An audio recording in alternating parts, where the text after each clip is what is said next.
ആരോഗ്യമന്ത്രി വീണ ജോർജിന്റെ രാജി ആവശ്യപ്പെട്ട് കോൺഗ്രസ് വലപ്പാട് മണ്ഡലം കമ്മിറ്റിയുടെ നേതൃത്വത്തിൽ പ്രതിഷേധ പ്രകടനം നടത്തി.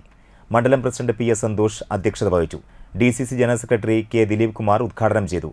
ബ്ലോക്ക് വൈസ് പ്രസിഡന്റുമാരായ ER Ranjan, CR Arumukhan, CV Vikas, Karayavattam സഹകരണ bank president KH Kabeer, block സെക്രട്ടറിമാരായ Babu Kunnungal, CK Ullas, Anitha Thrideep, Sumesh Panattil, Anil Karuvathil, Ajmal Shareef, Sajithran Thayyil, Geetha Ramadas, Davis Vazhappally, MA Saleem എന്നിവർ സംസാരിച്ചു. 11:20 പത്രക്കാരെ കണ്ട മന്ത്രി പറഞ്ഞു, ഇതിനകത്ത് ആരും പെട്ടിട്ടില്ല. സമീപ പ്രദേശത്ത് കൂടെ പോയ ഒരു ജീവനക്കാരൻ ഉൾപ്പെടെ 2 പേർക്ക് വളരെ ചെറിയ രീതിയിൽ ഒരു പരിക്ക് പറ്റിയിട്ടുണ്ട്. അതൊഴിച്ചാൽ മറ്റു യാതൊന്നും സംഭവിച്ചിട്ടില്ല.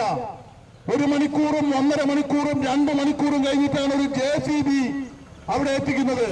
അങ്ങനെ JCB വെച്ച് മൺകൂല പരിശോധിച്ച് കോൺക്രീറ്റ് അവശിഷ്ടങ്ങൾ ഒഴിവാക്കി പരിശോധിച്ചപ്പോൾ ബിന്ദു എന്ന് പറയുന്ന ഒരു വീട്ടമ്മ തന്റെ മകളുടെ ഓപ്പറേഷനുമായി ബന്ധപ്പെട്ട് കോട്ടയം മെഡിക്കൽ കോളേജിൽ വന്ന് ആ മകളുടെ ചികിത്സാർത്ഥം കൂട്ടിയിരിപ്പിന് വേണ്ടി വന്ന അമ്മ ദാരുണമായി പുറത്തേക്ക് എടുക്കുമ്പോഴേക്കും ആ വീട്ടമ്മയുടെ ശ്വാസം നിലച്ചിരിക്കുന്നു എന്ന് പറഞ്ഞാൽ ഈ മരണത്തിന് ഉത്തരവാദി ഈ സംസ്ഥാനം ഭരിക്കുന്ന ആരോഗ്യമന്ത്രിയാണ്. അതുകൊണ്ട് ആരോഗ്യമന്ത്രി വീണ ജോർജിന് ഒരു നിമിഷം പോലും ഈ സംസ്ഥാനത്ത് അധികാരത്തിൽ തുടരാൻ അർഹതയില്ല.